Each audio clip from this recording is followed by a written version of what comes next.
Bueno, buenas tardes. Vamos a dar inicio a la sesión de hoy relacionada con los fundamentos de los derechos.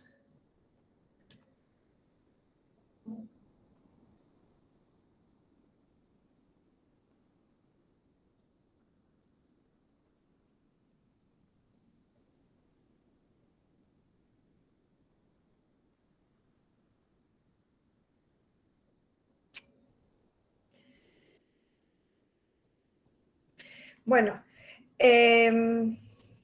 antes de iniciar, sí me gustaría sondear un poco qué entienden ustedes por derechos humanos.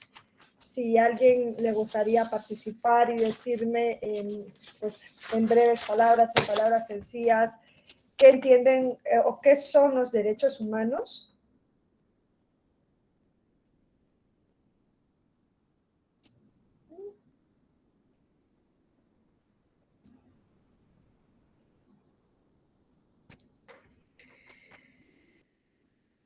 Me gustaría saber de qué punto partimos y pues sí es importante que también participemos. ¿Qué entienden por los derechos humanos? ¿Qué consideran que son los derechos humanos? ¿Cómo los definirían a día de hoy?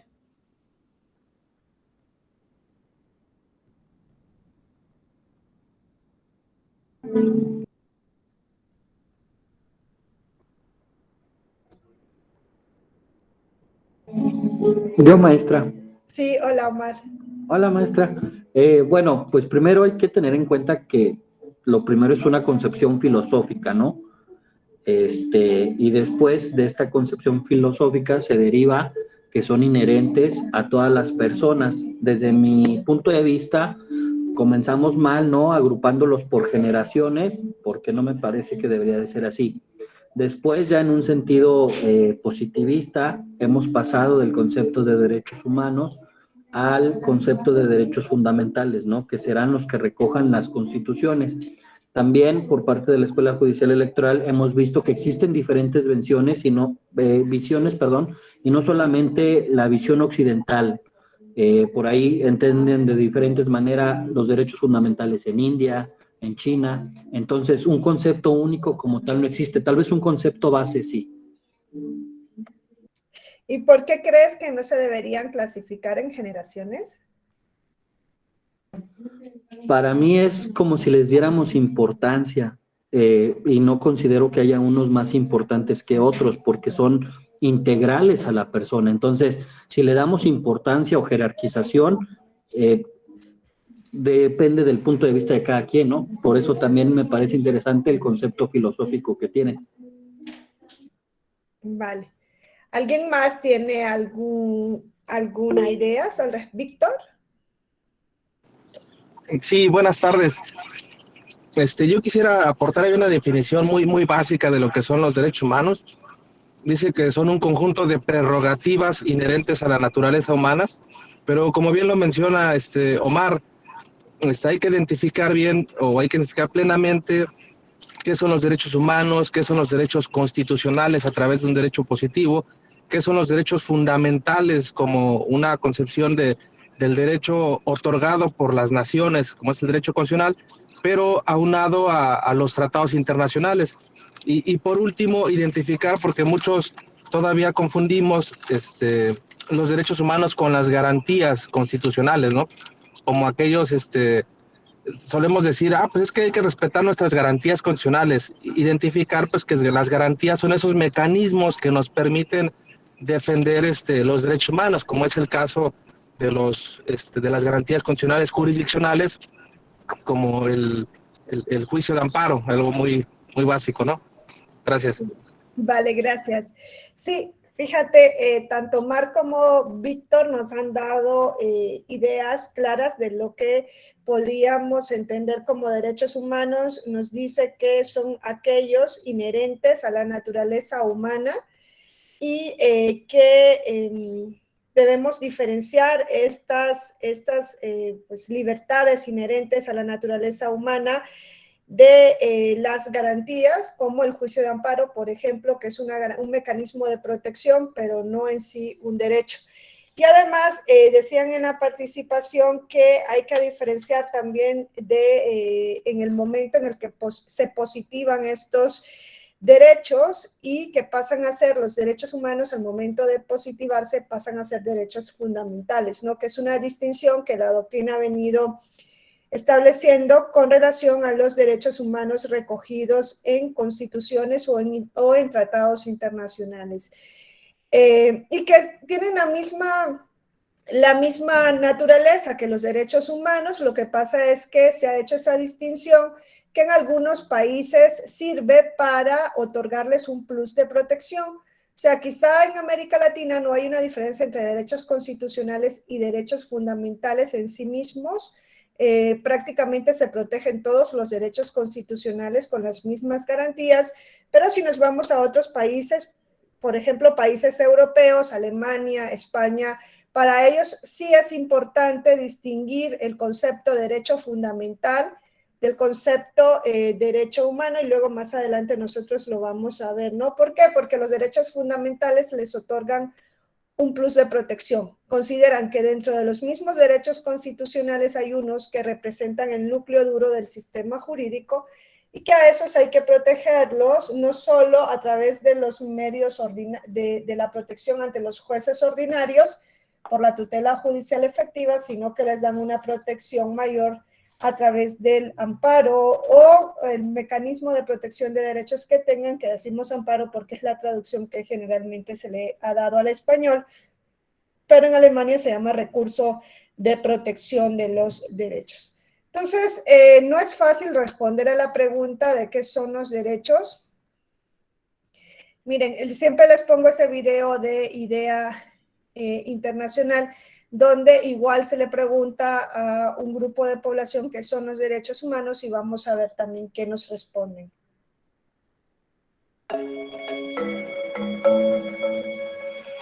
Human rights is, geez, that's a good question. Human rights. Well, that's a tough one. Wow.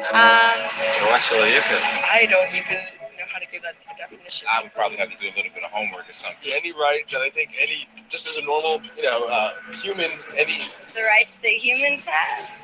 Oh, that's a very large debate. Que tú le puedes preguntar a 20 personas y te van a dar 20 diferentes opiniones. Non saprei, una domanda complicatissima. That we just take them for granted that they're there, but we don't even consider what they are.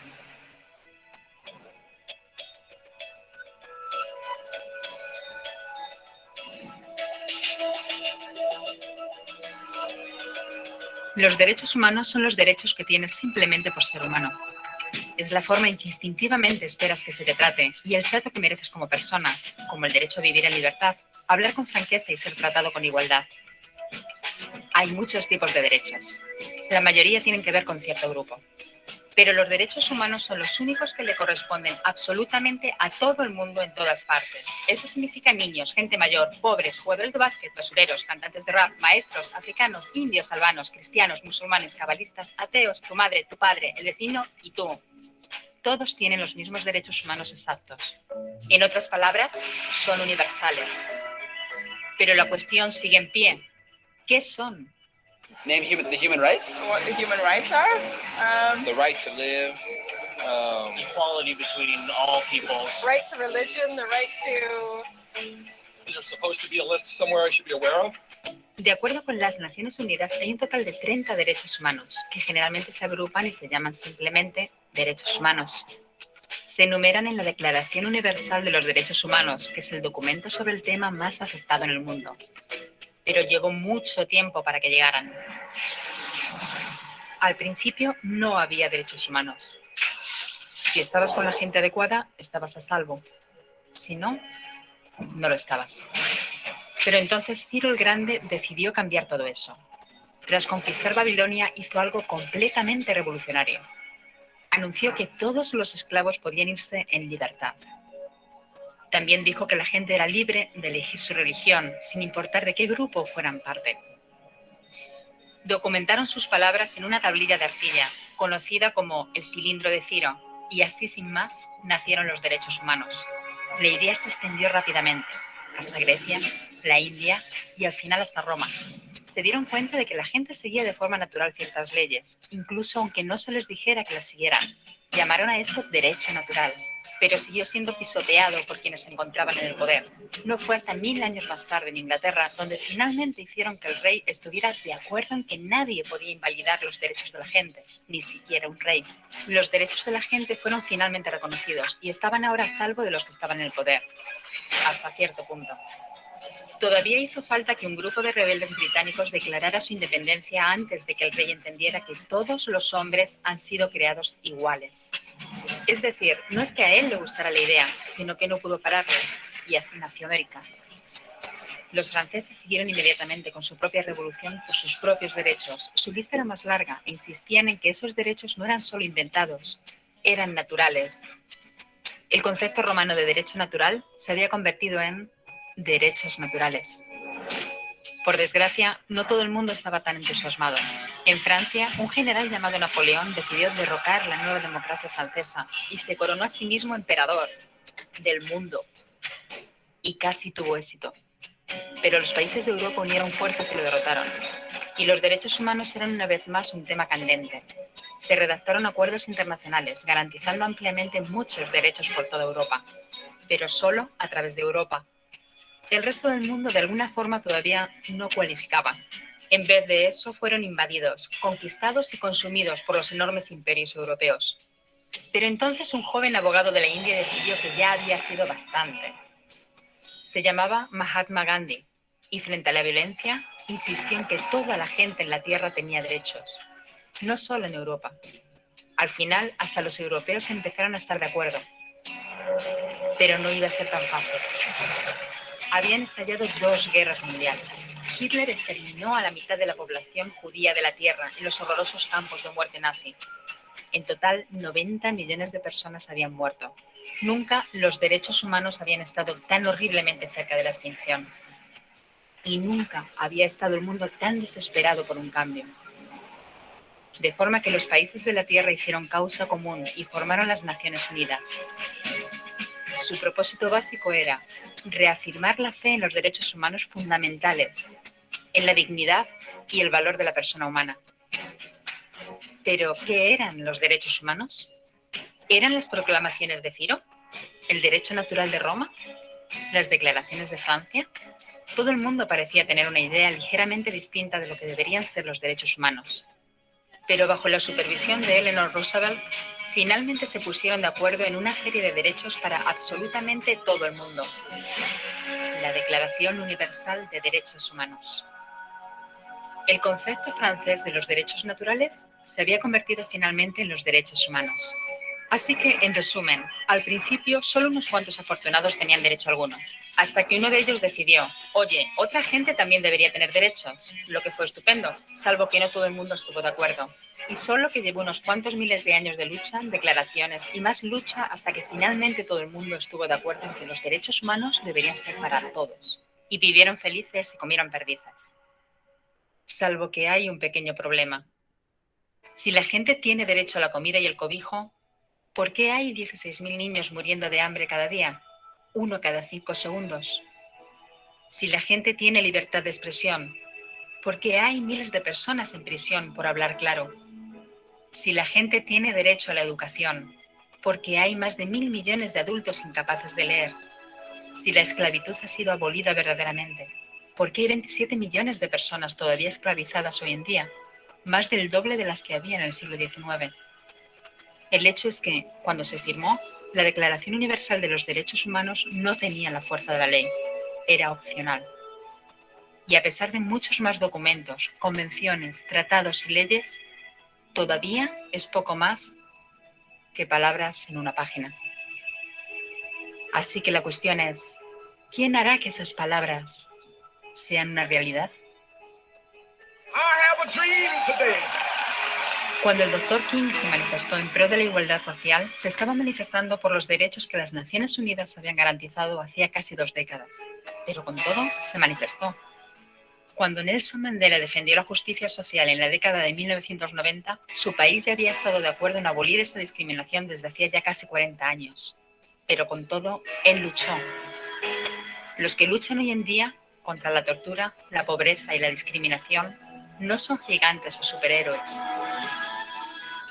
Son gente, niños, madres, padres, maestros, individuos librepensadores que se niegan a quedarse callados, quienes se dan cuenta de que los derechos humanos no son una lección de historia, no son palabras en una página, no son discursos, ni anuncios, ni campañas de relaciones públicas. Son las elecciones que hacemos cada día como seres humanos. Son la responsabilidad que todos compartimos, de respetarnos mutuamente, ayudarnos y proteger a los necesitados. Como Eleanor Roosevelt dijo, ¿dónde empiezan después de todo los derechos humanos universales? En pequeños lugares cerca de casa, tan cerca y tan pequeños que no pueden verse en los mapas del mundo. Aún así, son el mundo de la persona individual, el barrio donde vive, la escuela o la universidad a la que asiste, la fábrica, la granja o la oficina donde trabaja. Esos son los lugares donde cada hombre, mujer y niño buscan justicia igualitaria, igualdad de oportunidades, dignidad igualitaria sin discriminación. A menos que esos derechos tengan un significado ahí, tienen muy poco significado en cualquier otra parte. Entonces, como vemos, la definición de los derechos no es una definición fácil. Muchas veces tampoco tenemos la conciencia de en qué se traducen en la realidad, ¿no? Sabemos que hay una carta de derechos que en la Constitución se señalan, ¿no? Y pues las cartas pueden ser más o menos amplias. Si revisamos las constituciones de la mayoría de los países, por lo menos de Occidente, casi todas ellas van a tener una carta de derechos. Incluso países pues donde esos derechos no se cumplen en lo más mínimo tienen las cartas más amplias. Quizá porque hemos perdido la concepción de lo que realmente han significado estos derechos y cómo han surgido, ¿no? Creemos que son palabras que se expresan en un texto y que no hay ningún imperativo para llevarlos a la práctica. Más aún en países en los cuales las instituciones son nulas. Entonces, ahí vemos que hay constituciones con cartas amplísimas de derechos, pero serían constituciones y cartas de derechos deshonestas, porque en la práctica no se pueden cumplir. Siempre les digo que los derechos, la historia de los derechos está íntimamente ligada con la historia de las constituciones, principalmente en Occidente, ¿no? Porque como bien decía Omar, esta concepción que tenemos de constitución o de derechos humanos es una concepción que, como en el mismo video se nos dijo, tiene su origen en Occidente. Oriente ha ido construyendo su ordenamiento jurídico sobre la base principalmente de valores, ¿no? Como valores o principios incluso religiosos, valores o principios de solidaridad que ponen por encima a la comunidad, que ponen a la comunidad por encima del individuo. Y en Occidente hemos tenido una historia distinta, ¿no? En Occidente lo que se ha ido buscando es poner al individuo por encima, ¿no? Los derechos tienen, si nos fijamos en Occidente, una visión antropocéntrica, ¿no? Basada o fijada en el hombre. Así van surgiendo los derechos y van surgiendo de la mano con la Constitución. Aunque también siempre les digo que los derechos incluso son anteriores a la Constitución. Existen mucho antes que las constituciones, por lo menos las constituciones escritas, y son el fundamento de una constitución. O sea, una constitución, ya nos dicen los franceses, ¿no? En la Declaración de los Derechos del Hombre y del Ciudadano, una constitución sin carta de derechos, bueno, no nos dice sin carta, sin garantías para los derechos, puede llamarse constitución, pero realmente no sería una constitución.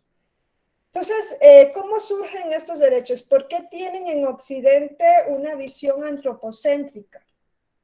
Todo eso, y yo creo que aquí hay gente que ya ha estado en clases anteriores en donde hablamos de estos temas, ¿no? De derechos, y esa es la pena que pagan por estar en todos los diplomados de la escuela judicial, pues van a tener que repasar la lección. Siempre hemos dicho que los derechos surgen pues bajo un concepto de límite al poder.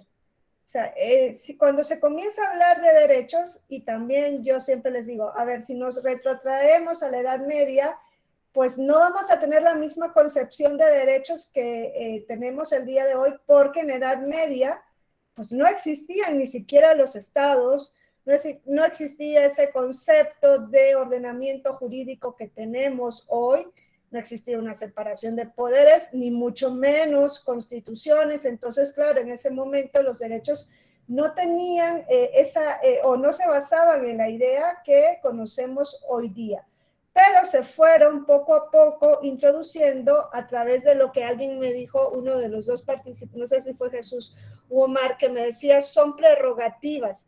Pues se fueron introduciendo. Hoy día no podríamos quizá decir que son prerrogativas, porque el concepto de prerrogativa es que le pertenecen a unos pocos, pero sí en sus inicios los derechos surgieron precisamente como prerrogativas o libertades de unos pocos. Siempre que nos situamos en el origen de los derechos, pues tenemos que ir a Inglaterra.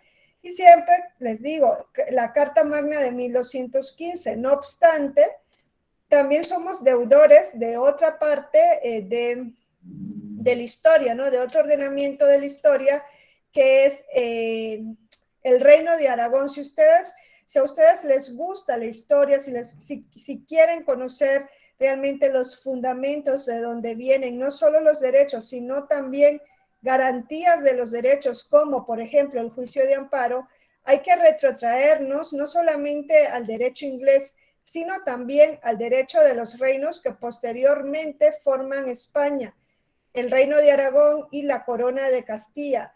Estos son imprescindibles para entender el surgimiento de los derechos. Fíjense, en Aragón, de manera coetánea con Inglaterra, también se venía hablando de la construcción de privilegios, de libertades para determinadas personas, para determinados estamentos más bien, frente al poder, incluso el poder del monarca. Y Aragón fue mucho más allá que Inglaterra, puesto que en Inglaterra se crea una garantía para esas libertades o prerrogativas que funciona más o menos, que es el habeas corpus, pero específicamente para la protección de la libertad personal. En cambio, en Aragón, desde 1283 existió una figura que se llamó Justicia Mayor de Aragón, y que era el encargado en un primer momento de dirimir conflictos entre el rey y determinados estamentos, nobleza e iglesia, pero posteriormente se encargó de dirimir conflictos entre el rey y todos los súbditos. Pero más que eso, esa Justicia Mayor de Aragón se encargaba de velar porque realmente se cumpliese con los fueros, que eran los ordenamientos jurídicos de aquel momento, ¿no? Ordenamientos dispersos, que se reconocían para cada estamento, pero esta figura en el siglo XIII tenía la potestad de decirle al rey, este acto que has emitido es nulo, es inexistente porque va en contra de los fueros. Y más allá de todo esto, desde el siglo XIII, el Justicia Mayor de Aragón tenía una función que se llamaba proceso de manifestación, que no sé si alguna vez lo estudiaron en la carrera. Es que ha quedado en el olvido todo esto y es parte de la historia y es parte para que entendamos a los derechos y a sus instituciones de garantía. Ese proceso de manifestación aragonés desde 1283 le permitía al Justicia Mayor de Aragón actuar en protección de una persona que había sido detenida contra los fueros, incluso detenida por el rey o por orden del rey, algo parecido al habeas corpus inglés, con la diferencia de que en este proceso de manifestación aragonesa no solamente se entraba, o no precisamente se entraba a revisar de primera mano si la detención tenía una causa en los fueros, sino más allá de ello lo que se entraba era a proteger a la persona para que no sufriera tortura o algún trato inhumano, porque en ese momento en Aragón la tortura era un medio de prueba. Entonces, en el siglo XIII encontramos en Aragón, por ejemplo, esa facultad del Justicia Mayor a través del proceso de manifestación que se solicitaba y se pedía se pedía y se obtenía rápidamente, era un vehículo fácil de obtener, no se necesitaban pruebas al respecto, solo alegar que una persona detenida podía sufrir torturas y el proceso le permitía a este juez sustraer a la persona de la jurisdicción ordinaria y llevársela a una cárcel de los manifestados en donde solo el Justicia Mayor tenía jurisdicción y en donde cualquier tipo de interrogatorio se debía hacer bajo su presencia. Es más, se permitía en ese momento en Aragón incluso que esta persona, pues mediante el pago de una fianza, pudiese llevar el proceso desde su domicilio. Estamos hablando en el siglo XIII, o sea, en un periodo del tiempo en el cual era prácticamente imposible encontrar una concepción similar. Incluso en Castilla el rey sí tenía límites, pero eran más bien límites éticos. No existía ningún proceso como el proceso de manifestación o los procesos a la mano del Justicia Mayor que pudieran limitarle en el ejercicio del poder. Él se autolimitaba si consideraba que por razones éticas la actuación que estaba llevando a cabo podía causar un perjuicio insoportable para uno de los súbditos. Es en ambos lugares donde comienza a darse el surgimiento de la noción de amparo como tutela o protección. Ese concepto, esa denominación de amparo nace en Castilla y Aragón en estos siglos como tutela, protección. Si ustedes revisan el ordenamiento jurídico de Castilla, que luego pasa aquí a las Indias, ¿no? Es el derecho aplicable a través de las leyes de Alfonso X, de las partidas de Alfonso X el Sabio, que es el que se aplica aquí, pues viene al Nuevo Mundo, ¿no? Viene ese concepto de amparo, de protección, pero claro, en Castilla, ya les digo yo, el límite es que ese amparo, protección, cuando se trataba de actos del rey, pues solamente el rey podía decidir si sus actos eran o no conforme a la idea de justicia, ¿no? A ese derecho natural o idea de justicia y ética. En cambio, en el Reino de Aragón, en el caso de Aragón, ahí sí había una garantía por encima de la voluntad del rey. El rey se sometía desde antes de tomar posesión de su cargo bajo un juramento a la jurisdicción y al mando del Justicia Mayor de Aragón. Ese derecho no nos los enseñan aquí, no lo enseñan siquiera en España, el derecho de Aragón. Muchas veces vanagloriamos, ¿no? El derecho inglés y que crearon el habeas corpus y no conocemos nuestros propios orígenes. ¿Por qué? Porque ese derecho entró en decadencia en 1592, cuando se unifican definitivamente el ordenamiento de Castilla y Aragón a manos de Felipe II. ¿Por qué? Pues Felipe II, que era un rey de Castilla, dijo: ¿por qué a mí me van a imponer una jurisdicción del Reino de Aragón, cuando ya se habían unido ambos reinos, que me impiden actuar? O sea, incluso impedía actuar a la Inquisición el derecho de Aragón. Entonces, en ese momento dijo: vamos a desaparecer a la institución del Justicia Mayor, y la manera en la que la desaparecieron fue actuando en contra de su imparcialidad. Había muchas garantías para la actuación imparcial de esta figura judicial, entre ellas la inamovilidad, o quién nombraba al Justicia Mayor y a sus lugartenientes, a sus secretarios, o quién podía juzgar, el fuero que podía juzgar al Justicia Mayor. Y sobre todas estas cuestiones actuaron para desvirtuar a la figura, y ya al final terminaron decapitando al último Justicia Mayor de Aragón, lo cual en la historia también nos deja una enseñanza, ¿no? Y la enseñanza es que los tribunales encargados de proteger estos derechos tienen que ser tribunales imparciales, y al momento en que al poder no les interesa que los tribunales sean imparciales, comienzan a actuar principalmente dentro de las garantías de esta imparcialidad, ¿no? Y una de ellas es la inamovilidad y otra de ellas es la independencia, y pues eso todavía lo vemos al día de hoy.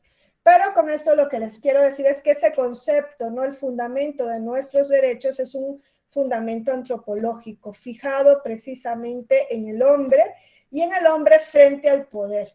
Por eso, la primera generación de los derechos que se conoce en historia se cataloga como derechos de libertad, porque lo que intentan es limitar el poder público a través del reconocimiento de ámbitos de libertad, en un primer momento para determinadas clases sociales, y luego ese ámbito de libertad se va extendiendo ya de manera individual. Después de las revoluciones liberales, ¿no? Se va entendiendo como ámbitos de libertad del individuo frente al ejercicio del poder. Siempre les digo que para estudiar los derechos y para entenderlos, pues hay que estudiar, ¿no?, en las diferentes declaraciones que se fueron dando a través de la historia. Y les decía que iniciamos con Inglaterra, pero olvidamos que al lado del derecho inglés hubo y hay una importante preexistencia, incluso hasta cronológica, en el derecho de Castilla, pero principalmente en el derecho aragonés. Algunos doctrinarios mexicanos sí han estudiado esos antecedentes cuando estudian el nacimiento del juicio de amparo, porque el juicio de amparo no nace de la nada, ¿no? El juicio de amparo nace por la necesidad de que, como bien nos decían en el video, tenemos declaraciones de derechos, pero si estos no tienen una fuerza vinculante, pues son una simple elección de la historia. Y es ahí donde también el constitucionalismo mexicano le da al mundo, no solo a México, al mundo, una institución de la cual antes se carecía para garantizar los derechos. Porque antes del amparo, pues no existía un mecanismo de garantía, a no ser el habeas corpus, que es un mecanismo pero específico de protección del derecho de libertad personal. Y el amparo viene a ensanchar esa protección. Entonces, si nosotros vemos cómo van surgiendo los derechos, siempre les digo que hay que situarnos, y porque no se estudia de otra manera, yo si no les diría, sitúense desde el Reino de Aragón para entender incluso por qué el amparo es una institución de naturaleza subjetiva, de protección de derechos. Sitúense porque ahí es donde van a encontrar el fundamento de esa institución, que luego de alguna manera pasa, y está comprobado de qué manera pudo llegar, aunque este derecho ya no existía, a los constitucionalistas mexicanos del siglo XIX. Ahora, pues vamos a obviar esa parte, nos vamos a ir al derecho inglés, ¿no? Y ahí, pues hay que ubicarnos precisamente en la Carta Magna Inglesa, que es el primer texto escrito del que se tiene constancia, en la cual se impone a la actuación del poder público, en este caso del rey, lo que en Inglaterra ha existido desde siempre y existe hasta el día de hoy, el concepto de una ley fundamental suprema, el concepto de una supremacía principalmente consuetudinaria. Y nosotros sabemos, ¿no?, que el constitucionalismo de Inglaterra, británico, tiene rasgos particulares, entre ellos que no hay un texto escrito, no hay un texto constitucional que nosotros podamos ir a consultar, no hay una norma escrita, y por eso dicen por eso dicen en Inglaterra no hay constitución. Sí hay constitución, lo que pasa es que no es una constitución escrita como la que nosotros conocemos en Occidente, sino que es una constitución de base consuetudinaria que se ha venido respetando en el tiempo y que no tiene una base legal, sino que se ha ido consolidando a través de la costumbre y de la jurisprudencia emitida por los tribunales. Pero esa constitución inglesa consuetudinaria tiene su base principalmente en la protección de dos cuestiones, ¿no? Por un lado la libertad y por otro la propiedad, de dos principios, podríamos decir. Así, desde tiempos antiguos se ha venido manteniendo en Inglaterra una concepción de que por encima del poder existe una ley fundamental basada en dos principios. Por un lado, la libertad y por el otro, la propiedad. Pero frente a o contra estos principios, siempre se habían venido dando actuaciones que los vulneraban, ¿no? Actuaciones que contravenían estos principios, que eran considerados como límites para el ejercicio del poder. En consecuencia, viendo que se daban estas contravenciones, los ingleses, al igual que en el Reino de Aragón, al igual que en el Reino de Castilla, comenzaron a tomar medidas, porque decían, nosotros tenemos una ley fundamental, un derecho natural, basados en la libertad y en la propiedad, pero que son vulnerados por el poder principalmente del rey. Entonces comenzaron a emitir lo que nosotros conocemos como bills o cartas, que eran pactos. Al inicio eran una especie de pacto entre el rey y determinados estamentos. En Aragón ya les digo que estos pactos eran entre el rey y todos los súbditos, es una gran diferencia con relación al derecho inglés, por las que el rey cedía en el reconocimiento de algunas libertades. Y aquí sí se puede hablar en este momento histórico de reconocimiento. El rey, que era el representante de Dios en la tierra, reconocía por su voluntad que existían determinadas libertades para los súbditos. Hoy día no podemos hablar de reconocimiento, en tanto en cuanto la concepción de los derechos lo que implican es que estos ya pertenecen a la persona, por ser persona, y lo que hace el Estado es declarar esa pertenencia, esa existencia en una norma, pero no otorgar. Entonces así fueron surgiendo estos pactos o bills y así se fueron imponiendo por Inglaterra los precedentes de las declaraciones de los derechos que luego van a llegar a América a través de los colonos. Yo les digo que hay que situarnos en este sentido en la Carta Magna Inglesa porque ese es el primer texto escrito del cual tenemos conciencia en Inglaterra.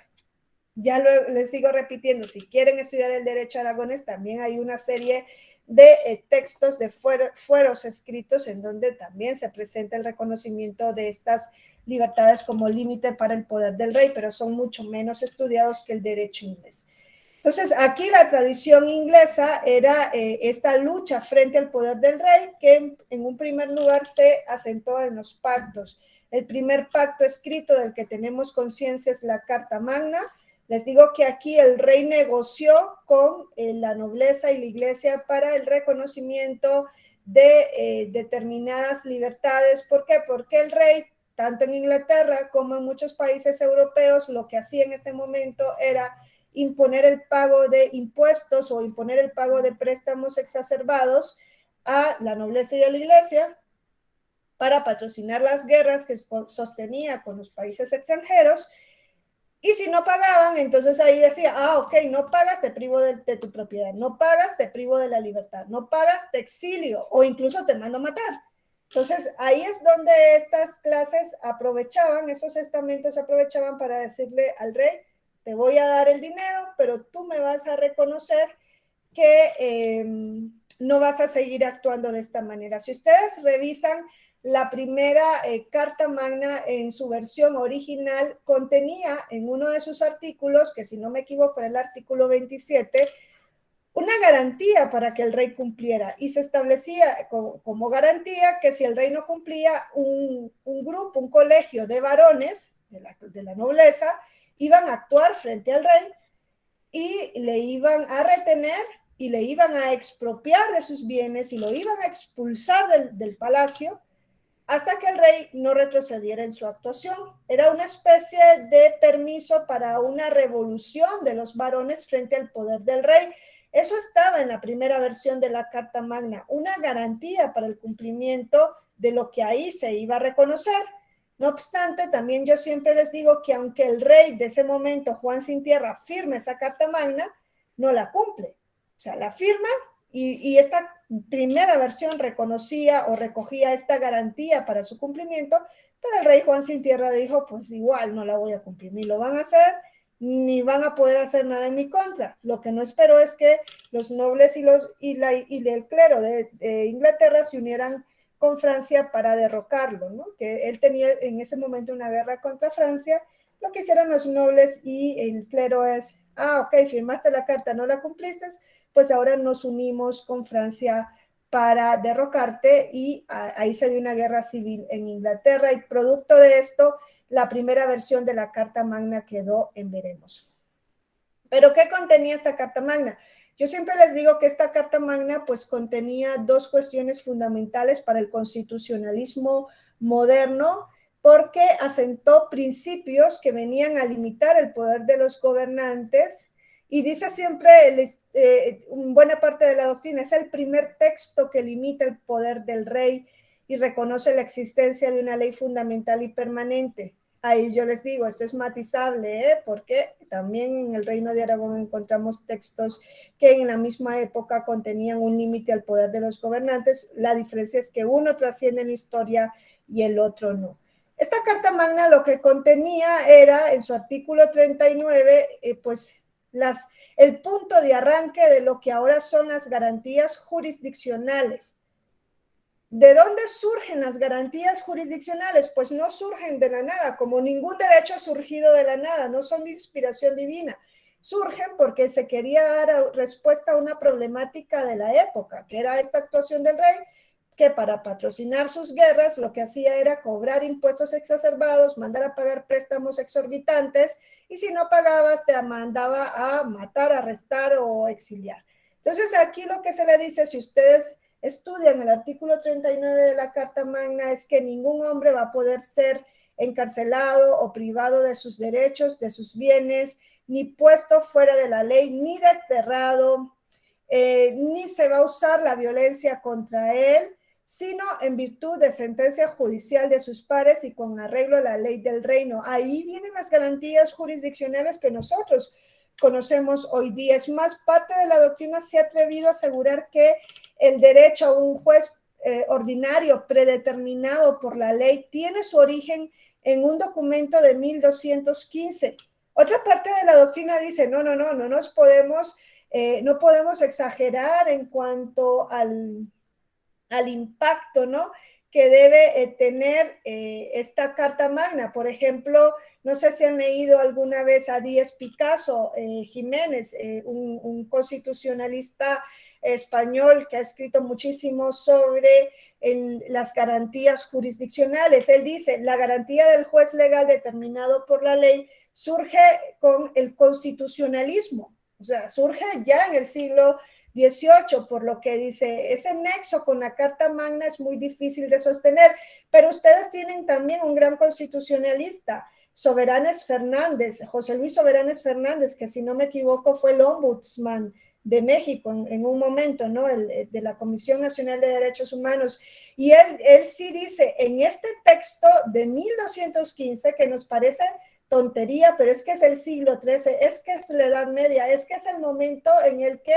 el rey tenía un amplio poder, quizá no un poder omnímodo como en el Estado moderno, pero sí un amplio poder, y él nos dice, en 1215 se incorpora una garantía a la Carta Magna que va a ser el inicio de las garantías procesales que hoy conocemos como el principio de legalidad, el derecho de audiencia, el derecho de defensa. Es el cimiento para edificar lo que se ha venido a llamar el debido proceso de la ley. Y esto Soberanes Fernández lo establece en virtud de esas dos garantías que yo siempre les digo que contenía la Carta Magna. La Carta Magna decía, ningún hombre libre puede ser exiliado, apresado, privado de su propiedad, privado de su libertad, sino en virtud de sentencia dictada por sus pares y con arreglo a la ley del reino. Es ahí, en estas últimas líneas donde se establecen estas dos garantías. O sea, nadie puede ser juzgado sino con arreglo a la ley. Todo proceso debe tener su asidero en causas legales. Y en esto, la Carta Magna le hacía un guiño a una cuestión trascendental que también Inglaterra nos da, y que aquí les digo también entre paréntesis que es muy discutido que el parlamentarismo tenga su origen único en Inglaterra. También en España hubo cortes estamentales desde 1180, por ahí se establecen también 1118, perdón, también se habla de unas cortes de León entre el rey Alfonso IX y el reino. Entonces también se nos dice, no solo pensemos que el origen de los parlamentos es en Inglaterra, también en España, bueno, en ese momento no era España, en Castilla se reunían las cortes en el siglo XII, pero bueno, situándonos como toda la doctrina lo establece que es Inglaterra, cuando se habla de que nadie puede ser juzgado si no es por sentencia, por una causa legal, perdón, eso significa que esa causa debía tener su asidero en una ley dada por el Parlamento. En ese momento no existía el concepto de parlamento que tenemos hoy día, sino de cortes estamentales. Ante las cortes tenían representación solamente determinadas clases sociales. Era un sistema feudal, era un sistema fragmentado. No era un sistema como el que conocemos, pero sí es el inicio del parlamentarismo. Y luego nos dice que también solamente podía ser una persona detenida, privada de su libertad o propiedad por una orden emitida por sus pares, por orden judicial emitidas por sus pares. Y ahí les digo siempre que este es el origen del juicio por jurados, que ha sido la base del ordenamiento jurídico inglés, ¿no? Ahí se establece el juicio por jurados, que prohibía precisamente ser juzgados por tribunales designados por el propio rey. A estas dos garantías, orden judicial emitida por los pares, que es la Judicium Parium Suorum, y conforme a la ley del reino, Lex Terrae, se establece que son el origen de nuestras garantías procesales. ¿Por qué? Porque anteriormente, pues la conciencia era de que el rey era quien podía determinar quién iba a ser encarcelado, quién iba a ser privado de su vida por su propia voluntad, su voluntad era ley, y quien iba a dictar esa sentencia era o él mismo o comisiones que el rey creaba para cada caso. Y esos son los tribunales de excepción. Si ustedes revisan la Constitución, van a encontrar que hasta el día de hoy se prohíben tribunales de excepción. Se refieren a estos tribunales ad hoc que no están establecidos en la ley y que llevan a cabo un proceso sin las garantías debidas. Esto no surge de la nada, esto surge de la Carta Magna inglesa. Ahora, este texto lo que nos da son dos conceptos también base: legitimidad y legalidad. O sea, el límite al poder público es legitimidad y legalidad, ya que son los jueces y tribunales los que, establecidos en la ley, van a poder conocer de un caso concreto.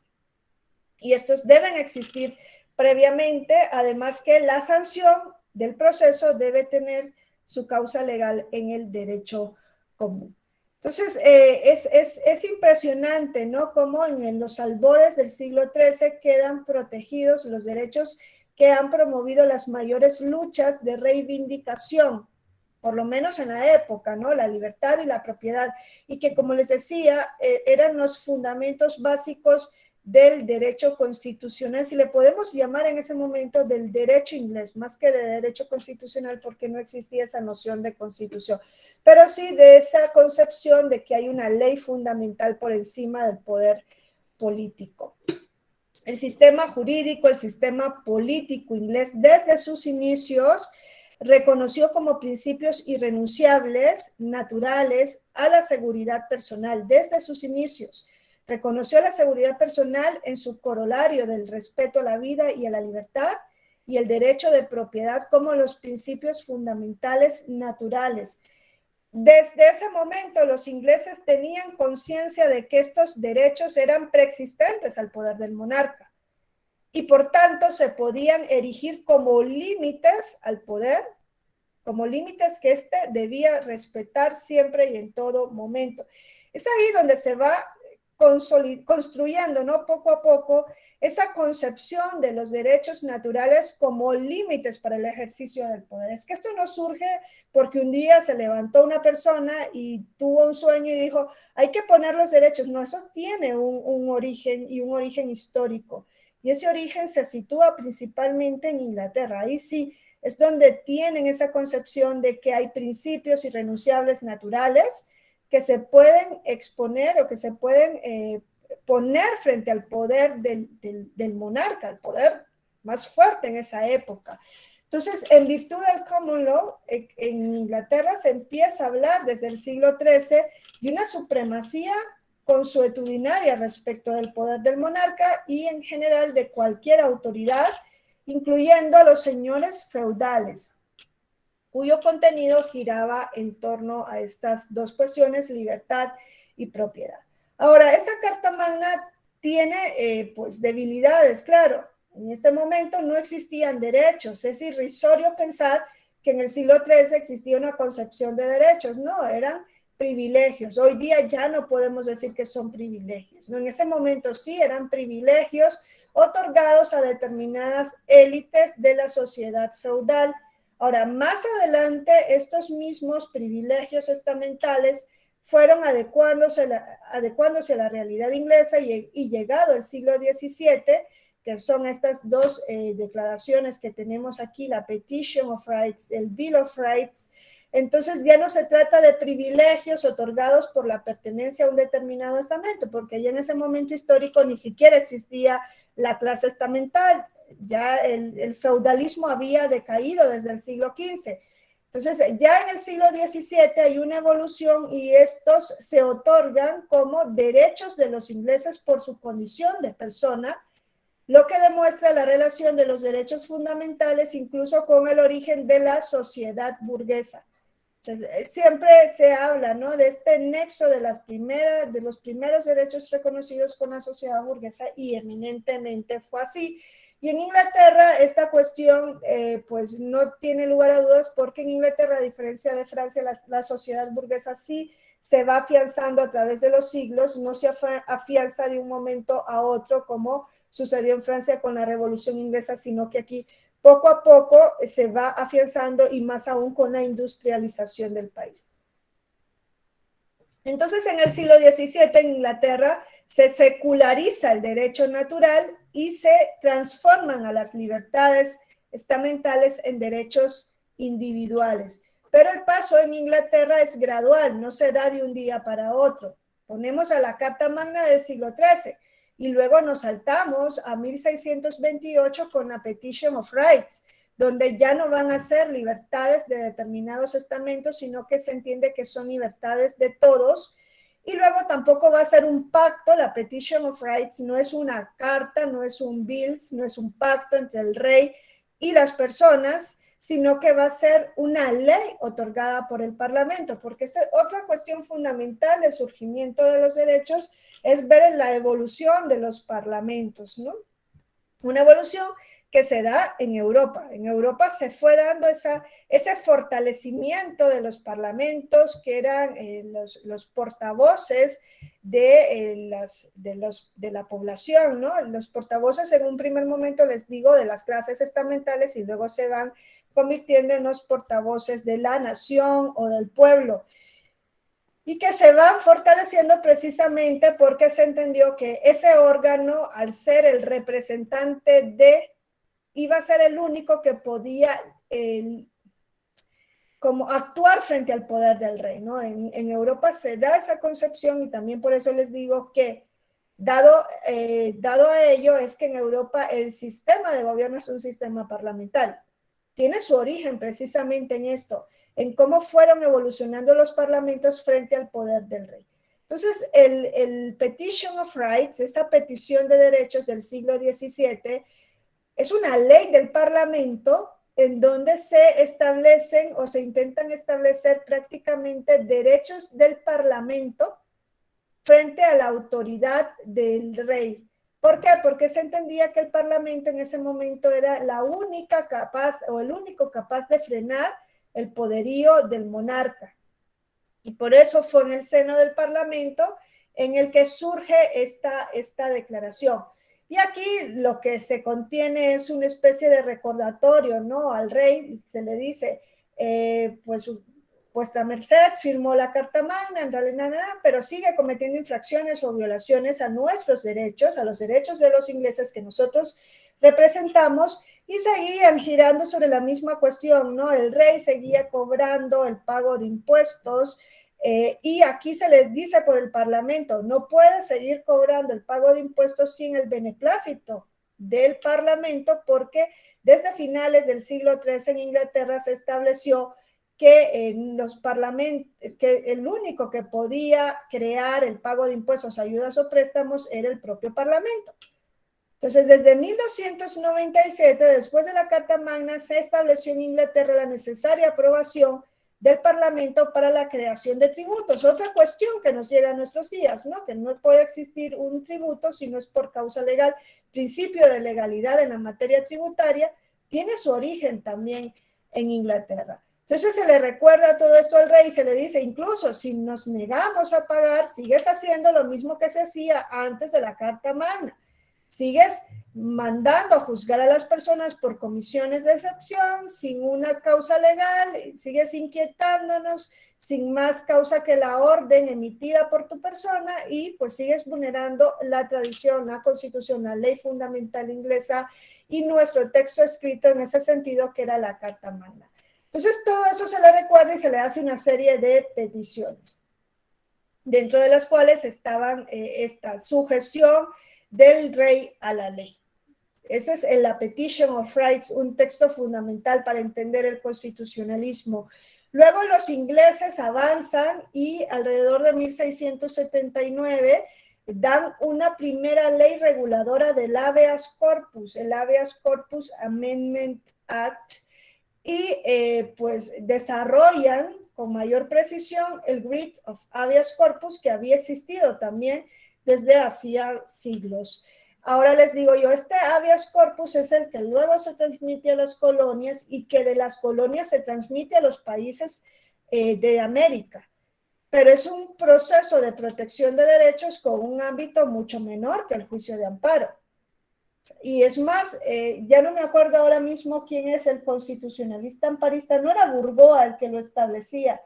Se me escapa ahorita quién era el nombre exacto, pero se decía que el ámbito de protección del habeas corpus era una especie dentro de un todo si lo comparaban frente al juicio de amparo y estaba hablando del juicio de amparo en su nacimiento, porque el habeas corpus solamente protege la libertad personal.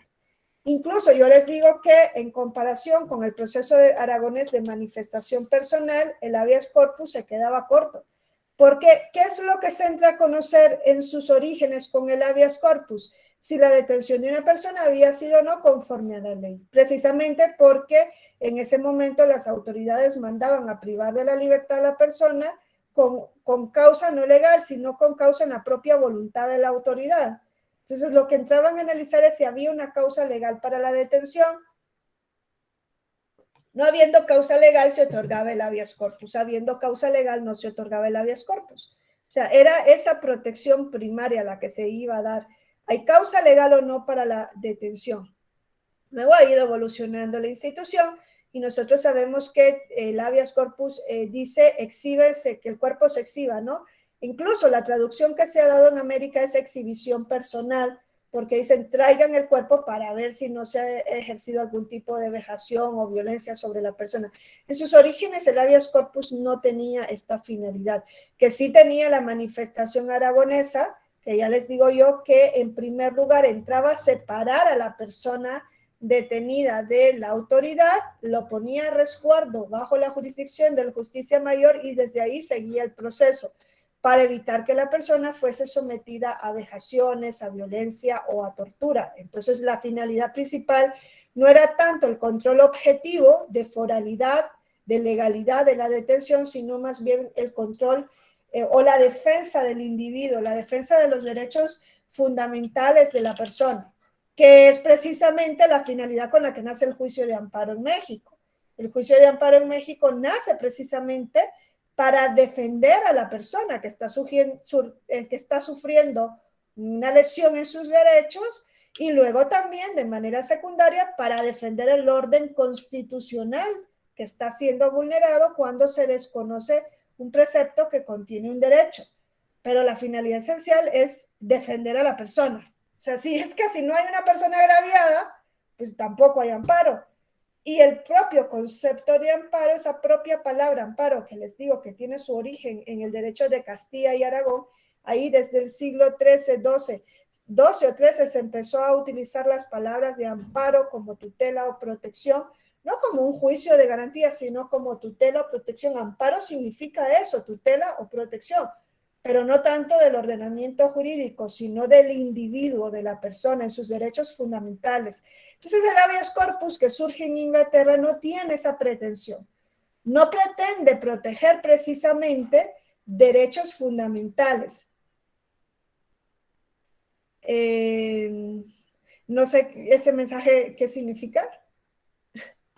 Era el lema del Justicia, ¿no? De Aragón. El nos, okay. que valemos tanto como vos, por eso os juramos rey.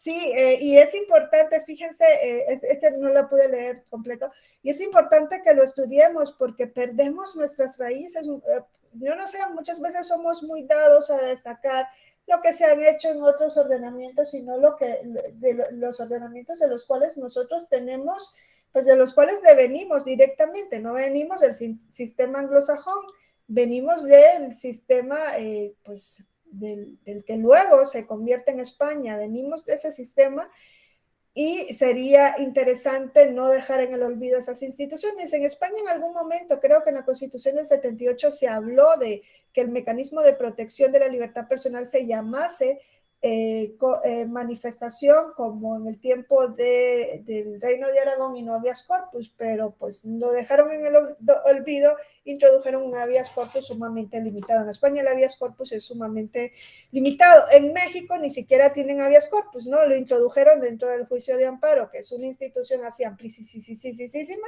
donde van todas las protecciones. Y en los otros países de Iberoamérica, el habeas corpus generalmente está separado del habeas data y del amparo. Pero también es algo particular que en los otros países de América lo que introducen de manera primaria es el habeas corpus, porque claro, no había un proceso como el juicio de amparo. Y lo que introduce, por ejemplo, Brasil, Perú en sus primeros códigos penales fue el habeas corpus. Y dirán, oh, pues eso es normal, no existía otro medio. Pero claro, lo diferente y lo llamativo es que, por ejemplo, Brasil y Perú, desde inicios del siglo XIX, cuando introducen el habeas corpus dentro de sus códigos penales, ven que ese habeas corpus como objeto restringido no les vale en su ordenamiento y lo ampliaron, lo hipertrofiaron y a través del habeas corpus conocían vulneraciones de cualquier derecho, no solo de la libertad personal, a falta de un medio como el juicio de amparo.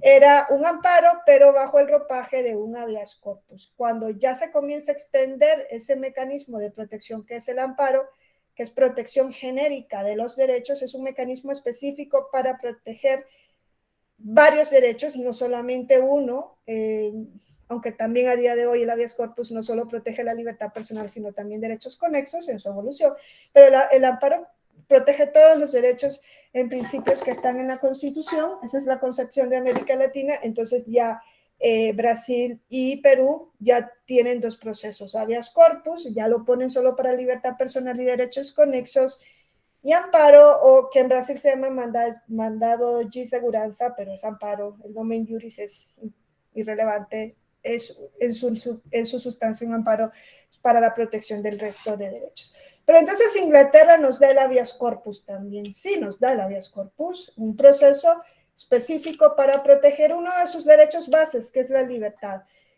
Y luego el Bill of Rights, por primera vez Bill of Rights, Carta de Derechos. Pues Inglaterra por primera vez tiene esa conciencia de que debe existir una Carta de Derechos. Yo siempre les digo, el momento histórico de esa Carta de Derechos es determinante. Y se da luego de la Revolución Gloriosa, de la Revolución Inglesa, donde se derroca al rey Jacobo II, que era un rey católico. Entonces ahí Inglaterra da un paso fundamental en avanzada en la construcción de los derechos. Y ese Bill of Rights cierra el círculo que se había iniciado en Inglaterra, cierra el círculo que se había iniciado con la positivación de los derechos que arranca en 1215. ¿Por qué es relevante? Porque aquí, cuando derrocan a Jacobo II, las monarquías inglesas se debilitan completamente. Y entonces ya ahí en ese momento sí se puede decir que el poder realmente fuerte va a ser el Parlamento. Se abre el paso para la soberanía parlamentaria inglesa, que es lo que tienen hasta el día de hoy, ¿no? El verdadero soberano en Inglaterra, como dice John Locke, no es la población en sí, sino que es el Parlamento como representante de la población. Esta declaración, este Bill of Rights, que le va a servir luego a los colonos que están en América, pues contiene derechos como la prohibición de penas crueles e inhumanas, o les digo siempre también la prohibición de que los ejércitos se mantengan en tiempos de paz sin el permiso del Parlamento. O sea, será muy importante eso de no militarizar un Estado. Desde ese momento los ingleses decían, ¿para qué queremos un ejército? Si no hay guerra, que no haya tampoco ejército, que solo existe en tiempos de guerra. Que va a estar en tiempos de paz, pues tiene que ser bajo la revisión del soberano. Y también se establece el principio de sufragio para la elección del Parlamento, libre elección del Parlamento y la protección e inviolabilidad para los parlamentarios. Entonces, Inglaterra es importantísimo. Inglaterra, además, nos pone de frente con una cuestión que no existe en otro país, y es que aquí poco a poco se fue limitando el poder del rey. Y son los primeros en tener la conciencia de que para limitar el poder del rey, la vía tiene que ser los derechos. Fíjense, aquí no se dijo, vamos a limitar el poder del rey haciendo revueltas sazonadas.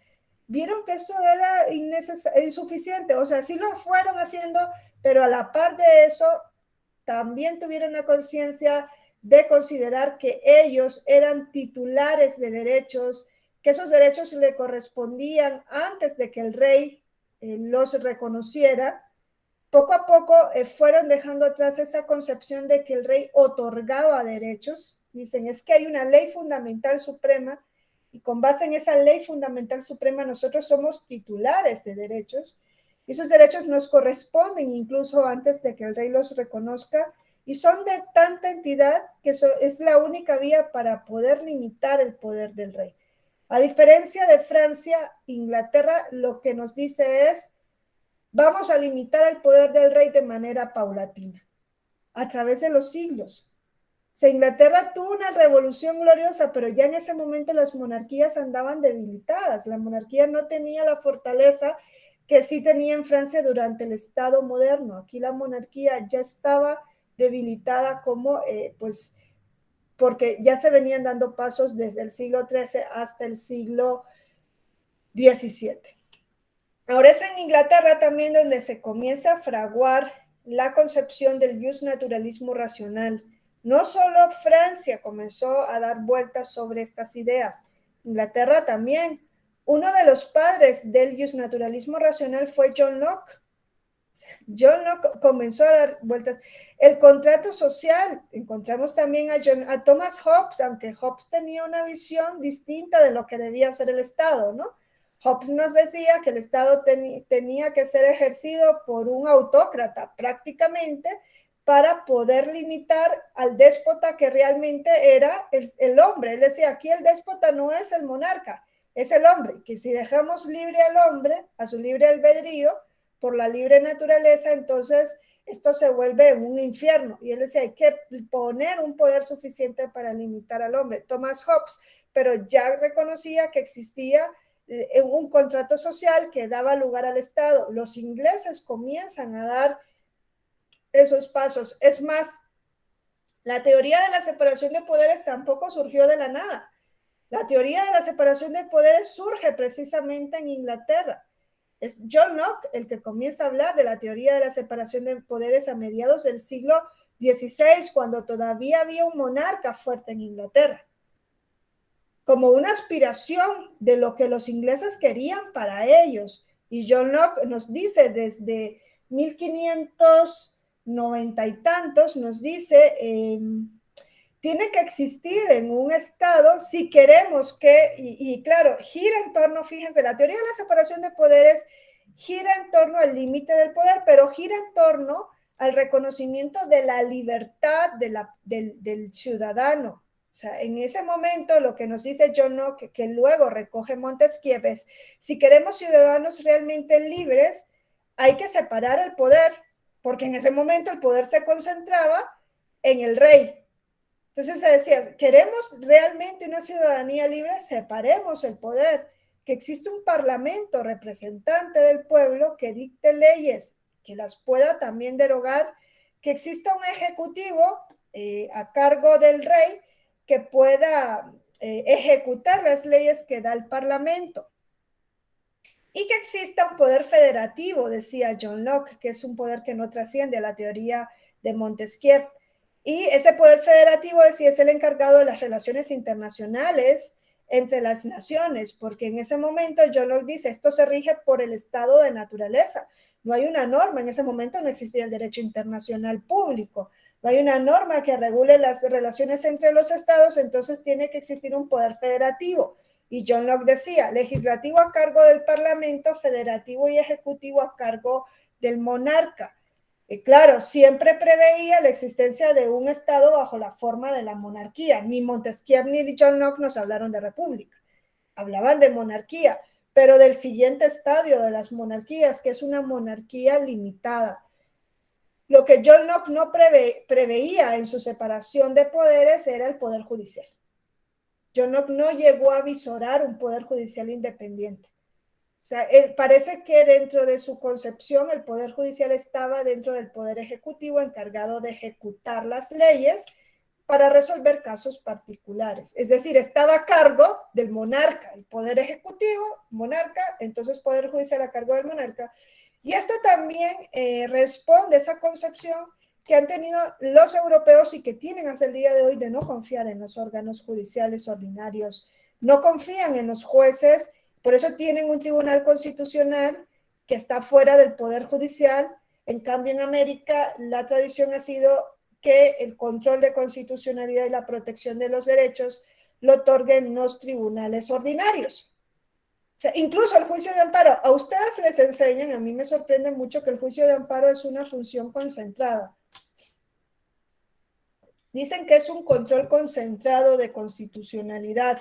O sea, cuando explican el sistema, el mecanismo de control, dicen el control que se ejerce a través del juicio de amparo es un control concentrado. Yo siempre preguntaba concentrado en dónde y me decían que en el Poder Judicial de la Federación, que porque son los jueces de distrito, tribunales ahora solo colegiados y la Suprema Corte en determinados casos. Pero técnicamente eso es un error gravísimo, o sea, una jurisdicción constitucional concentrada no tiene nada que ver con lo que aquí se hace a través del amparo, todo lo contrario, es que están en las antípodas.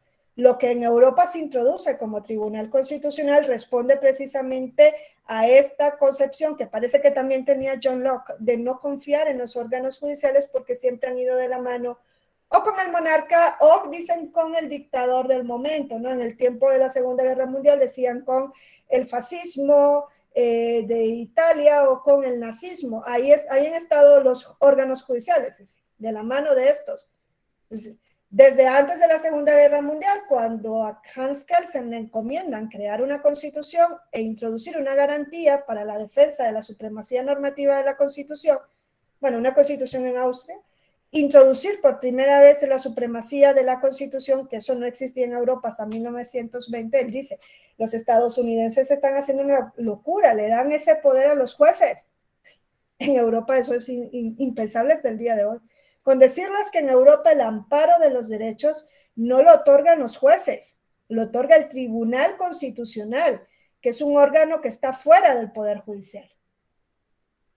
Es un órgano fuera, aparte, independiente del poder. Una cosa es el Poder Judicial, con su Tribunal Supremo y sus cosas, y otra es el Tribunal Constitucional. Por eso el juicio de amparo no puede ser control de constitucionalidad concentrado. Es que el concentrado es un solo tribunal fuera del Poder Judicial y que otorga generalmente lo que da es una expulsión de las leyes contrarias a la Constitución. Y que en el caso del amparo o protección de derechos, que se ha venido a denominar amparo, aunque técnicamente pues no se llaman así ni en Alemania, ni en Austria, ni en Suiza, no se llama amparo, pero cuando, claro, se da una protección es para el caso concreto. Pero en muchos casos ni siquiera frente a leyes. Entonces, son dos cuestiones y dos formas de ver el mundo distintos. Ahora, volviendo a lo que sucedía en Inglaterra, les digo, Inglaterra, su constitucionalismo, aunque no tenga constitución escrita, que esa es la gran paradoja, ¿no? Ahí no hay constitución escrita, pero sí tienen constitución. Y es un constitucionalismo tan honesto y tan fuerte que ha trascendido hasta el día de hoy. Trasciende porque es el primero que visiona realmente cómo limitar el poder del rey. Ya les digo yo, también Aragón, pero este desaparece en 1592. En cambio, Inglaterra evoluciona y vemos hasta dónde llega, ¿no? Hasta crear incluso un sistema parlamentario. Entonces, ellos ven que cómo podemos limitar el poder, pues a través de ensalzar, ¿no? Eso que ellos ya concebían, que hay derechos naturales que le pertenecen al individuo. Un concepto de derecho natural. ¿Por qué? Por su propia naturaleza. Esa es la justificación. Son anteriores al poder y por tanto es la única forma de limitar el poder. Esa es la primera vía que ellos introducen para limitar el poder. La segunda vía es la separación de los poderes, pero incluso la teoría de la separación de los poderes va íntimamente de la... y tiene su fundamento principal en garantizar la libertad del ciudadano. O sea, es que en este país se quiere limitar el poder para garantizar la libertad. No hay otra finalidad para limitar el poder. El poder se limita para garantizar la libertad. Entonces, tanto los derechos cuanto la separación de los poderes persiguen la misma finalidad. Y vamos a ver que esa finalidad la persiguen a través de los derechos, no a través de la creación de normas. Es a través de los derechos, que es el fundamento también básico, y los franceses sí lo expresan directamente. En la Declaración de los Derechos del Hombre y del Ciudadano, los franceses lo dicen claramente, bueno, y en Estados Unidos también lo dicen en la Declaración de Independencia. El Estado existe solo para proteger derechos. Esa es la finalidad de ser de un Estado, pero nosotros nos hemos olvidado de esta cuestión. A nosotros hoy nos da igual si el Estado protege o no protege derechos. Miren, hoy di una charla sobre discapacidad y voto.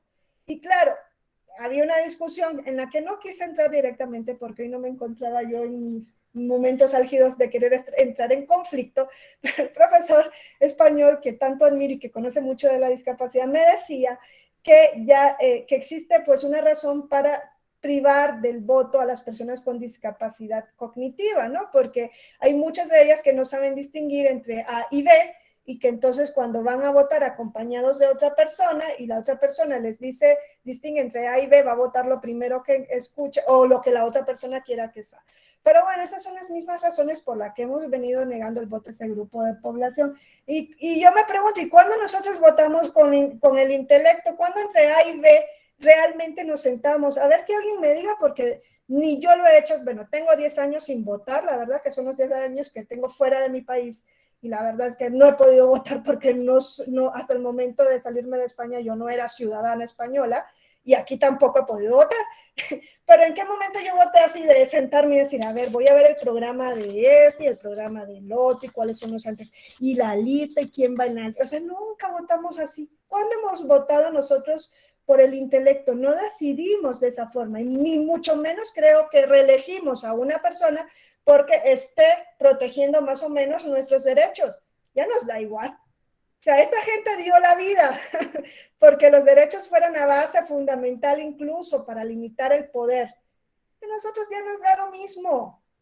Nos da lo mismo. ¿O creen que los estados que están a flote a día de hoy es porque protejan tanto, por lo menos los de la región, es porque protejan más o menos los derechos? Lean Latinobarómetro. Van a ver lo que el Latinobarómetro nos arroja de nuestros estados, ¿no? Nosotros no confiamos ya en las democracias ni en las instituciones, que porque no nos han dado, ¿no? Vemos el concepto de democracia tanto como qué recibimos de la democracia y en este sentido, si las vamos a defender o no, o la unimos al gobierno de turno y decimos, la democracia representativa no sirve. Pero es que generalmente a esos gobiernos los hemos puesto y mantenido nosotros.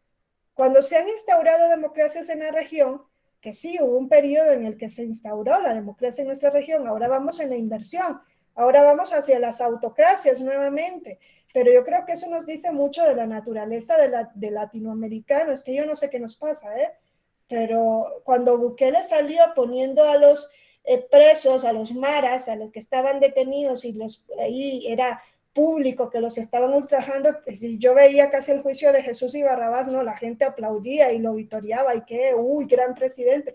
Es que está violando derechos. Es que les estás permitiendo esa violación de los derechos. Y ese es el gran presidente que vitorean, ¿no? Y cuando en un país dividen a una sociedad entre los buenos y los malos, los justos y los injustos, los héroes y los tiranos, y cuando al tirano le restringen sus derechos, no le permiten salir a manifestarse, no le permiten expresar sus ideas, no le permiten afiliarse, no le permiten participar políticamente, es que no le respetan ni siquiera el derecho a la integridad o la vida, pues ¿qué dice la otra parte? El buen pueblo, pues se lo buscó, claro, es un imperialista y está buscando cómo dar un golpe al Estado. Esas son las justificaciones de los autócratas de los momentos, y no vayan a ver Venezuela, vayan a ver Nicaragua y Cuba. ¿Qué es lo que dicen cuando vulneran los derechos de una parte de la sociedad que no es precisamente el buen pueblo? Es que son unos golpistas. Quieren ir en contra de nuestros grandes principios y valores. Olvidamos completamente para qué han surgido los estados, olvidamos completamente lo que los estadounidenses desde su declaración de la independencia, fíjense, para mañana lean esa declaración y ahí dice, el pueblo se reserva, miren, el pueblo se va a dar un nuevo estado y se reserva el derecho de quitar ese estado cuando ese estado no esté cumpliendo con su finalidad principal, que es protegernos, proteger nuestros derechos. Que no me importa si son de la derecha o de la izquierda, no estás cumpliendo, se van. Y yo es algo de lo que admiro de los Estados Unidos de América, no es de los países que a mi juicio son así la panacea de los derechos, no, por lo menos no hacia afuera, pero a lo interno esa visión que tienen de nación y de pasar por encima de fanatismos e ideologías, que yo les pondría ideologías baratas, los hacen ser lo que son hoy y lo que siguen siendo desde hace tiempo, y para nosotros luego es el imperialismo. Sí, claro, pero es que también, o sea, introduzcamos lo bueno de lo malo que vemos ahí. Ojalá nosotros tuviésemos mínimamente esa concepción. Yo en América Latina no la veo, y la verdad es que yo creo que sí nos debería llamar la atención de por qué nuestros países están en involución completa, ¿no? De derecha o de izquierda. Esa no es una cuestión de derechas o de izquierdas, es una cuestión de autocracia y de perder el norte de por qué existe el poder político. Entonces, miren, si ustedes se van a Estados Unidos, van a ver que en Estados Unidos se plantea el mérito, y es lo que decía Omar y Jesús, aquí se transforma la concepción de derechos. Los estadounidenses no vinieron de un platillo volador, vienen ahí porque son colonos ingleses, o sea, se trasladan a América y llevan todos esos fundamentos de los ingleses, se los traen a América. Y claro, ellos lo que van a hacer, su grandeza, además de darnos la primera constitución escrita, porque Estados Unidos nos da por primera vez la constitución escrita, además de darnos una constitución escrita que ella misma dice que es la norma fundamental del Estado, es que antes no existía esa concepción, no existía un texto, una norma que diga, soy la norma que no ha dado el Parlamento y que está por encima del Parlamento. Los estadounidenses sí lo dan por primera vez. Nos dan un sistema de separación rígida de los poderes, ese sistema que luego, que nace con John Locke, esa separación de poderes de John Locke, que luego retoma Montesquieu y que Montesquieu nos lo da de manera rígida, una separación rígida. Estados Unidos la implanta por primera vez a través del sistema presidencial. Es que en Europa la separación de los poderes no es rígida, es flexible. Aquí en América es rígida y eso trae muchísimas consecuencias. Y también nos da una lectura de la clase política de nuestros países. O sea, es una separación rígida en Estados Unidos y hay una constitución escrita, y yo siempre les digo también lo mismo, por temas históricos. En Estados Unidos el poder despótico no era la corona, ellos no tuvieron un rey. El único rey que se trasladó de Europa a América es el rey de Portugal, el último emperador de Portugal, que cuando Napoleón va a invadir Portugal dice, agarro todos mis bártulos y me voy para Brasil. Es el único. Aquí no tuvimos a la monarquía, teníamos a virreyes, y los estadounidenses, los colonos, no tenían el monarca inglés. Lo que para los ingleses fue el monarca inglés, un poder despótico, un poder ilimitado, un poder absoluto, lo fue para los colonos el parlamento, que es el que les mandaba pagar todos los impuestos. El Parlamento inglés dijo, a ver, ¿y ahora cómo nos vamos a sostener? Pues con aquellos que se fueron para el otro lado y que nos paguen todos. Que están ganando mucha plata, pues que se venga aquí la mayor parte de ese dinero. Y a través de esos impuestos, pues los estaban secando. Y además de esto, les estaban vulnerando derechos. Yo también siempre les recuerden cómo surge la primera y la cuarta enmienda de la Constitución de los Estados Unidos. Cuando Inglaterra veía que los colonos de aquí no les pagaban los impuestos, comenzaron a aplicar esas requisas de los domicilios y de los documentos sin ningún tipo de autorización. Entraban directamente a una casa, con solo la idea de que ahí podía haber una mercancía no declarada en aduanas. Si alguien le iba a decir, miren, ahí hay una mercancía que no entraban, botaban las puertas y se metían, ¿sí? Y le requisaban todos. Entonces, claro, en Estados Unidos dijeron, hombre, es que esos de... ¿Y quién autorizó eso? El Parlamento inglés lo autorizó a través de una ley. Y entonces decían los colonos que pues, ese Parlamento es muy déspota, o sea, no nos respeta. En ese momento no existía la inviolabilidad del domicilio ni de los documentos, pero ellos tenían una concepción de que por ser personas les tenían que respetar. Entonces, por eso, cuando se da su propio Estado, lo primero que surge es una constitución. Miren qué interesante. O sea, ellos unen el concepto de Estado con el de constitución. Y en ese concepto de constitución ponen separación de los poderes. A ellos lo de los derechos al inicio dijeron, esos son naturales, no hace falta que estén en un texto. Al inicio no lo hicieron así, pero luego los franceses le enmendaron la planilla. Con la Revolución Francesa, los franceses sí les dicen en la Declaración de los Derechos del Hombre y del Ciudadano, una constitución que no tiene separación de poderes y carta de derechos no es constitución. Y los estadounidenses, como buenos alumnos, dijeron, ok, aquellos franchutes nos están diciendo que no tenemos constitución porque no hay carta de derechos. Tienen razón. Y 2 años después de la Constitución, en 1787 es la Constitución, en el 89 comienzan a meter sus primeros derechos a través de las enmiendas. Y las primeras enmiendas contienen precisamente esos derechos que venían de la tradición inglesa. Ahí es donde ellos comienzan, primero la libertad de religión y de expresión, pero la de religión fue muy importante para los estadounidenses porque muchos huían de Inglaterra porque no les permitían practicar su religión. Entonces decían, nos vamos para el otro lado. Y luego buscan la 4ª enmienda. ¿Qué dice? Pues dice inviolabilidad de domicilio, inviolabilidad de documentos. Y la 5ª enmienda, garantías procesales. Todo esto venía de la experiencia histórica. Los derechos no han surgido de la nada. Yo les digo, no es que un día nos dormimos y amanecimos pensando, qué bonito, ya se me ocurrió este derecho. Generalmente no han nacido así.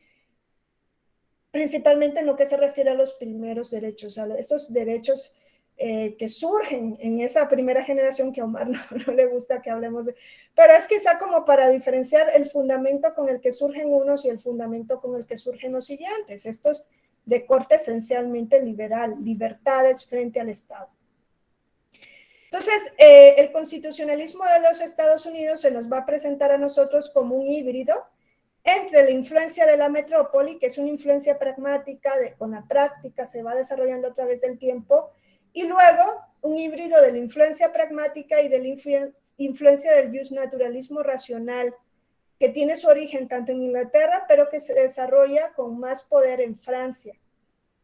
Entonces ellos, cuando traen sus primeras concepciones de derechos, los traen como esos privilegios, esas libertades históricas inglesas, a través de esas primeras cartas o bills, y entonces se las traen también aquí con sus acuerdos constitutivos de compañías y con el establecimiento de los colonos ingleses en América. Se traen todo esto.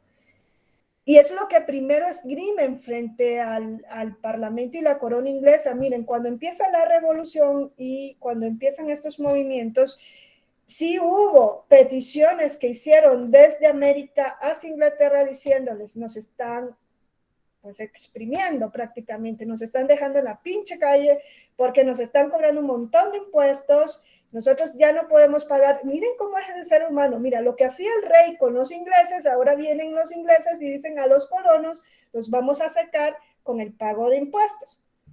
Y entonces les dijeron los colonos, oye, acuérdense que allá nosotros tenemos derechos históricos, que desde la Carta Magna se le dijo a aquel rey Juan Sin Tierra que no podía cobrar impuestos si no era a través de la ley de la tierra. Y que si íbamos a ser procesados era conforme al juicio de pares, que es el juicio por jurados. ¿Y qué le dijo la corona? Le dijo, pues sí, si es la ley de la tierra la que te está mandando a pagar, si es el parlamento inglés el que te dice que pagues. Y le decían los colonos, pero es que nosotros no tenemos representantes en ese parlamento, ese no es nuestro parlamento. Hombre, fíjense que eso sería como el origen del diputado migrante. O sea, ¿qué es lo que decían? Pero era peor, porque la ley que se creaba en Inglaterra se aplicaba al otro lado del Atlántico. O O sea, ahora las personas extranjeras, mexicanos afuera, pues generalmente no tienen que cumplir la ley de México. No sé si me equivoqué. Yo no pago impuestos en Nicaragua viviendo fuera. O sea, el Parlamento ahí anda haciendo y deshaciendo y yo ando fuera. Pero a ellos sí les venía, ellos decían, es que yo no tengo representación, esta no es la ley de la tierra. Y la corona les dijo, ¿cómo no? ¿Cómo que no tienes? Es una representación virtual. Algo como lo que hacemos ahora por las plataformas, ya en ese momento la corona se había adelantado y le dijo, esto es virtual, eso es como si estuvieras aquí casi con un holograma y estos son tus representantes y pagan los impuestos. Entonces, cuando no pagaban, los procesaban y les hacían de todo desde allá. Y entonces ellos decían, nos están violando la Carta Magna Inglesa. No vamos a encontrar una solución alegando el derecho histórico, las libertades históricas. Esto no va a limitar el poder del Parlamento. Entonces recurrieron al justnaturalismo racional. Y en ese momento recurren a la concepción de los derechos como derechos naturales anteriores a la ley, producto de la razón humana. ¿Qué es lo que nos da el justnaturalismo racional? ¿Qué nos dice el justnaturalismo racional? Nos dice que la única forma de limitar el poder, la única forma de liberar al hombre de la opresión y de los dogmas, en este caso de los dogmas teológicos, porque los franceses no hacen su revolución en torno a la teología, la única forma de liberarlo es a través de la razón humana, a través del raciocinio, y que en ese sentido los hombres son titulares de derechos naturales. Y digo los hombres porque en ese momento las mujeres ni siquiera contaban. Entonces, los derechos son reconocidos como insertos en la naturaleza humana y previos al ordenamiento. Este fue el fundamento preciso de la revolución de independencia de los Estados Unidos. Los colonos abandonan la defensa de sus libertades de conformidad con el antiguo derecho inglés y recurren a la justificación justnaturalista, recurren a una visión antropocéntrica basada en el hombre, que se fundamenta en valores como la igualdad, la libertad, la dignidad. Ese concepto de dignidad es importantísimo porque a mi juicio, y como dicen los neoconstitucionalistas tan vapuleados hasta el día de hoy, a ese justnaturalismo racional, quien le va a sustituir o quien va a ser como el que recoja la estafeta del justnaturalismo racional es precisamente la dignidad humana. O sea, ¿cuál es el fundamento hoy día de los derechos? Pues hoy día lo encontramos en la dignidad humana. ¿Y cuál es el antecesor de la dignidad humana? Pues el justnaturalismo racionalista, el concepto de que la persona, el hombre, en ese caso el hombre tiene derecho por su propia naturaleza. Porque si yo les pongo a definir a ustedes ahorita qué es la dignidad, no sé si me la puedan definir. ¿Qué es la dignidad? Que es el fundamento de nuestros derechos desde la visión antropológica. Luego va a haber una cuarta generación de derechos. Ya no sé si es la cuarta o la tercera la que habla de los derechos de la naturaleza también. Y ahí no hay una visión antropológica, ya es una visión distinta, es biocéntrica, o sea, del derecho a la vida. Pero la naturaleza no tiene dignidad, entonces no puede ser el fundamento de estos derechos la dignidad. Pero en general, el fundamento de las primeras generaciones de los derechos ha sido antropológico, la dignidad, el hombre en el centro, la persona, para ya no excluir a la mujer, en el centro de los derechos. Y esto viene del justnaturalismo racional, ¿no? Y eso es lo que rescatan luego los neoconstitucionalistas, que ponen en el centro del ordenamiento jurídico a la Constitución y que son, o sea, yo no sé por qué tanta pugna con es real, la Constitución tiene que ser principios, valores. Otra cosa es que luego la estemos reglamentando y pretendamos que sea una ley, pero en sí la Constitución son principios, son valores, son normas abiertas. Y como normas abiertas pueden entrar en conflicto unas con otras. Y va a tener que resolverse esos conflictos. ¿Y quién las va a resolver? Pues el poder que interpreta la Constitución, que generalmente es un tribunal, ¿no? Que puede ser un tribunal constitucional o en el caso de América los jueces ordinarios. Entonces, los estadounidenses abandonan la visión justnaturalista, adoptan la visión abandonan la visión inglesa, adoptan más la visión francesa antropocéntrica y dan otro paso más que también lo decían al inicio, plasman los derechos cuando Vamos a ver mañana cuando los franceses le dicen, oye, ustedes no tienen constitución, porque no tienen carta de derechos, los estadounidenses rápidamente se ponen a crear su carta de derechos. Y ese es el momento en que los derechos se convierten en derechos fundamentales, los derechos que están en la Constitución. O sea, eso también nos lo da el constitucionalismo de los Estados Unidos, el concepto de derechos fundamentales. En México se discutió mucho tras la reforma de 2011 cuál debía ser el concepto de derechos, ¿no? Si derechos humanos, derechos fundamentales, y me acuerdo que Carbonell y Ferrer MacGregor pugnaban más por el concepto técnico de derechos fundamentales, ellos llevaban razón. ¿Por qué? Porque son los derechos que están recogidos en la Constitución. Ese es el concepto técnico de derecho fundamental. Claro, derechos humanos es mucho mejor que garantías individuales.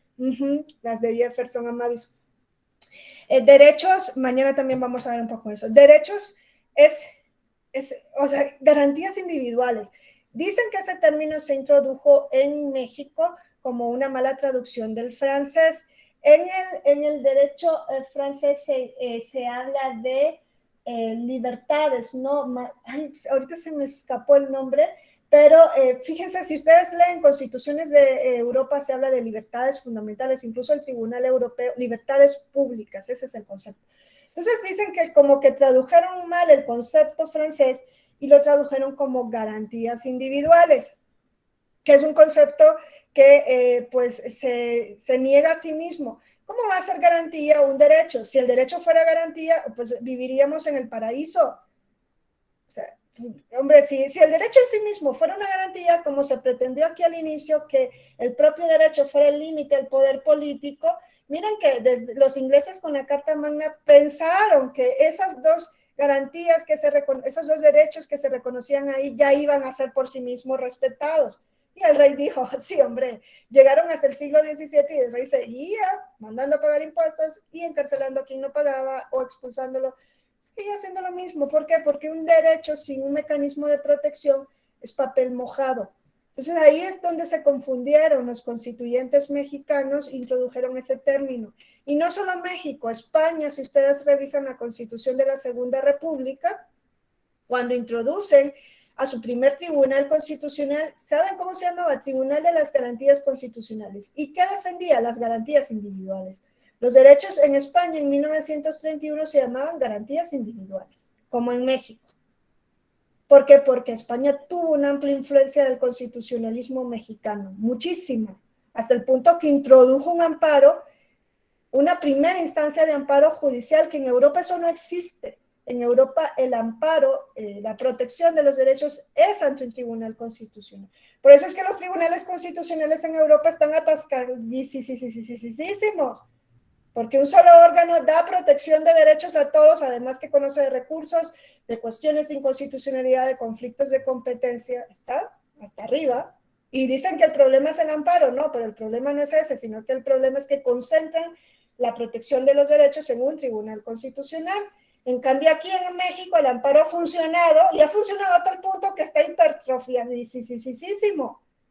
Es que aquí no solamente se defienden derechos constitucionales, es que se defiende el principio de legalidad, que allá sería la casación, y aquí se hace a través del amparo habeas corpus, habeas data, o sea, todo va en amparo. Y luego dicen que aquí no funciona, pero yo no sé cuánto tarda un amparo aquí en resolverse. En España tardaba una media de 5 años en resolverse.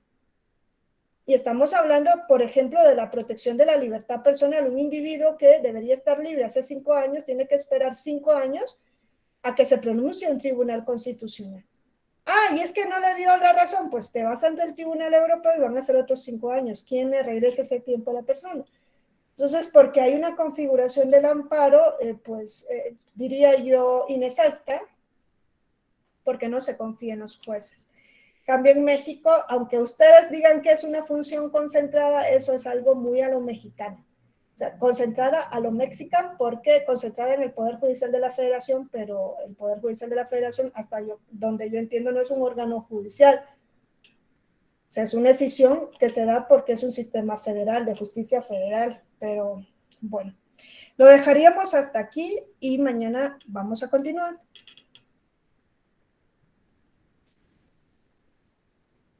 Bueno, pues nos vemos mañana.